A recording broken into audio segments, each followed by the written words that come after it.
그 지금은 좀 어떠신데요? 요즘 그 경계가 변하고 나서 네.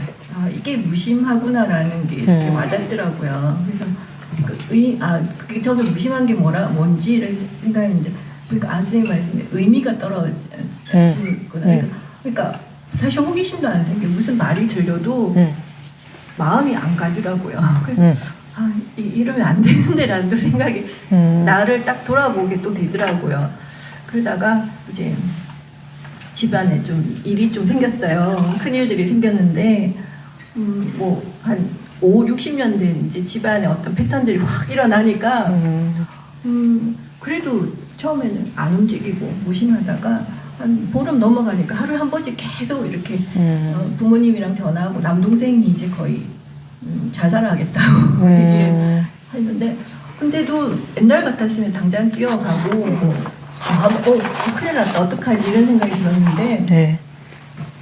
한편으로는 아무렇지도 않더라고요. 그러면서 이렇게 변하는 게 이렇게 저는 당혹스럽더라고요. 낯설은 거죠. 네. 그래서 그럼 내가 이걸 감당할 수 있나 그러면서 나를 순간 또 이렇게 나를 돌아보더라고요. 그러면서 그때 이렇게 마음이 좀 움직이면서 좀 며칠 힘들었거든요. 그래서 내가 아직도 여기 이렇게 미진하구나라는 생각이 들면서 근데 그러고 나서는 이제 공부를 이렇게 막 공부에 대해서 얘기하기가 싫은 거예요. 별로 말도 안 나오고 이제 그렇게 지냈습니다. 그러다가 여기도 어쨌든 제가 정치하면 안 될 것 같아서 그래서 이제 다시 직접 공부에 참여했습니다. 그러니까 좀 그 웬만한 거는 좀 무심하게 지나가는데 좀 큰 경계가 일어나니까 마음이 이렇게 좀 동요하는 게 느껴졌다라는 거죠. 특히 가족의 어떤 문제들, 그 가족 간의 그런 것들은 우리가 되게 집착하는 대상이거든요. 가족은 말하자면은 한 사람의 입장에서는 큰 경계죠. 그게 그러니까 이제 힘이 약하니까 이게 자꾸 흔들리는 거죠. 그게 근데 다 그래요. 그 과정을 이렇게 거치는데, 뭐 흔들리고 자식으로를 떠나서, 그러니까 우리가 흔들린다는 것에서 뭘 알 수 있냐면, 여전히 따로 있는 듯한 분리의식이, 그러니까 자식적이 뭐 부모님이 됐든 뭐 동생이 됐든 따로 존재한다라는 무의식적 관념이 아직도 지배적이라는 거거든요. 그러니까 뭐 있으니까 흔드는 거죠, 스스로를. 이제 그럴 때 그냥 보는 거죠. 따로 있는 거 아니라는 거를 보는 거죠. 동생이 사실은 죽겠다고 하는 것도 예외가 없어요. 법의 눈으로 봤을 땐. 그게 진짜 눈 하나 깜짝 안 해요. 그래서 되게 냉정하다라는 생각이 들어요. 그렇죠. 정의라는 거 없어요, 여기에. 법에는 정의라는 게 없어요. 왜냐하면 모든 상황, 그러니까 우리가 대수용이다라는 거, 남김없이, 그러니까 대지의 신과 같이 대지의 모든 것이 의지에서 다 태어나듯이 대지의 신과 같이 거기에는 뭐 되게 더러운 뭐 곤충들도 있을 것이고, 사람이 내가 판단하기에 뭐 아무것도 아닌 미물, 그 다음에 뭐 세균들, 박테리아, 뭐 그다음에 똥 오줌, 거기다가 뭐 우리가 귀하다고 여기는 뭐 성인들, 그러니까 요 얘기하니까 또 겐지즈강의 모래 비유가 떠오르는데, 그게 되게 저는 인상적인 비유거든요. 그러니까 전신보비에 나오는데, 여러분도 한번 그런 거 한번 생각해 보는 것도 나쁘지 않을 것 같은데, 겐지즈 강가의 모래를 생각해 봐라. 법문 중에 그런 게 있거든요. 거기에 그 모래가 왕이 지나간다고 해서 폐하 여기서 좀 오래오래 살아 주십시오 잡느냐, 아니면 거기에 뭐 신하가 지나가고 사람이 걸어가고 아니면은 뭐 동물이 지나간다고 해서 너는 이곳을 지나가면 안 돼라고 해서 거부를 하느냐, 아니면 그 동물들이 막 똥오줌을 싸면서 막 가더라도 이러면 안 돼라고 저항을 하느냐? 안 그렇지. 거기 뭐 개미도 지나갈 것이고 뱀도 지나갈 것이고 뭐 온갖 우리가 만나고 싶지 않은 그런 것들이 다 거기 지나갈 건데 그 겐지스강의 모래들이 뭐라고 하느냐 그런 얘기를 하거든요. 그러니까 법의 속성이죠. 법이라는 거는 그건 뭐냐면 완전한 수용이거든요. 완전한 수용이에요. 그러니까 우리가 대수용 그런다고 하면은 대수용이면 거기에 정이 없어요. 대수용은 아주 어떤 면에서 보면 차가운 거예요. 왜냐면 차별을 두지 않는 거거든. 차별이 정인 거예요. 그러고 보면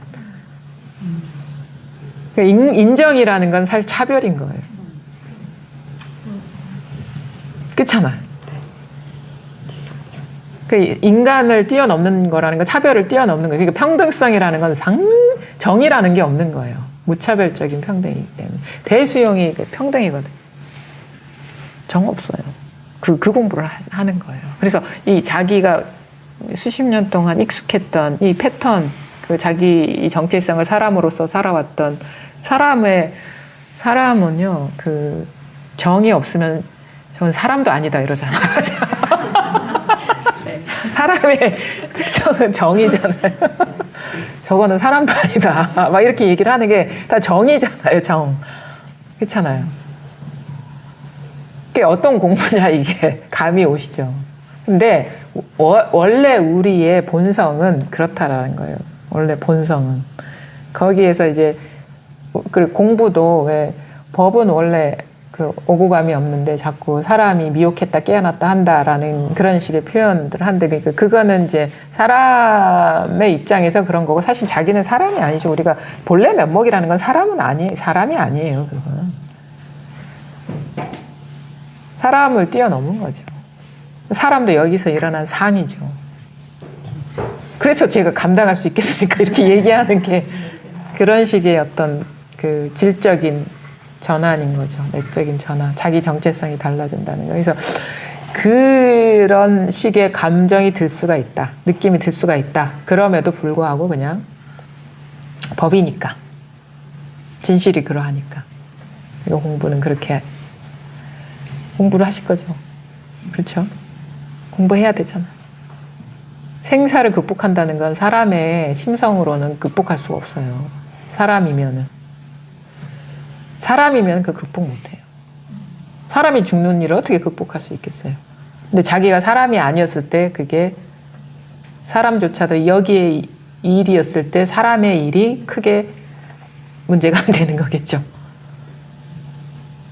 그게 뭐 생사를 해결했느냐 이런 말들이 아주 그냥 쉬운 단편적인 말이 아니죠. 공부를 하다 보면 내가 사람일 때는 생사 극복 못해요. 내가 죽는 걸 어떻게 극복할 수 있겠어요?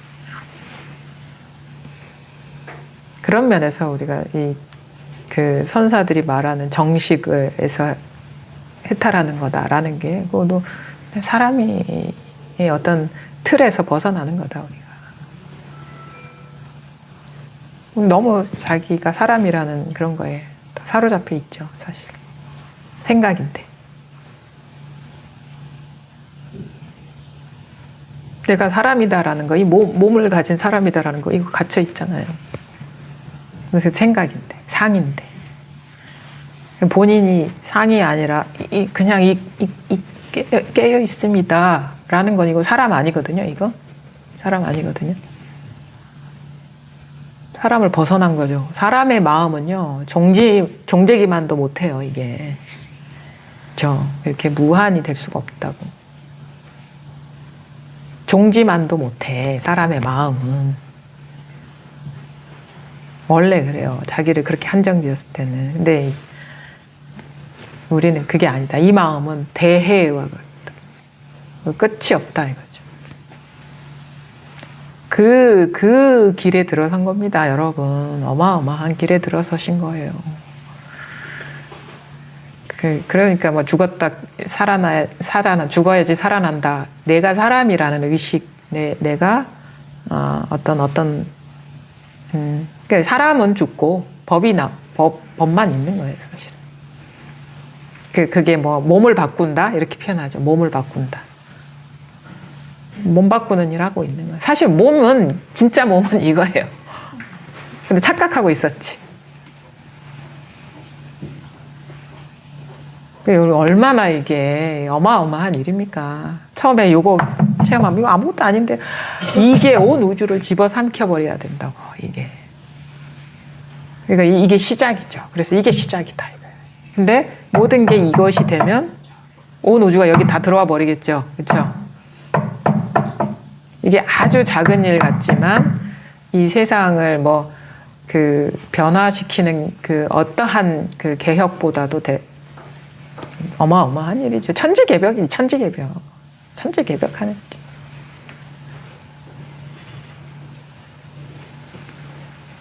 그래서 하여튼간 아주 아무것도 아닌 공부 같지만 사실은 되게 내적인 변화가 돼요. 엄청나게. 상상할 수 없을 만큼 일어납니다. 그 과정에 여러 가지 파열음도 있을 수 있고 그런데 이게 맞는 거예요. 맞는 거. 이게 맞아요. 그럼 맞는 길을 가야지 긴가민가한 길을 가면 되겠습니까? 우리가. 어쩔 수 없어. 그냥 놔둬버리고 마음을 여기에 두고 그냥 여기에 그냥 완전히 자기를 그냥 완전히 여기 던져버리죠. 그렇죠? 그렇죠? 그 길밖에 없죠. 한 길밖에 없죠. 네. 네. 감사합니다. 네.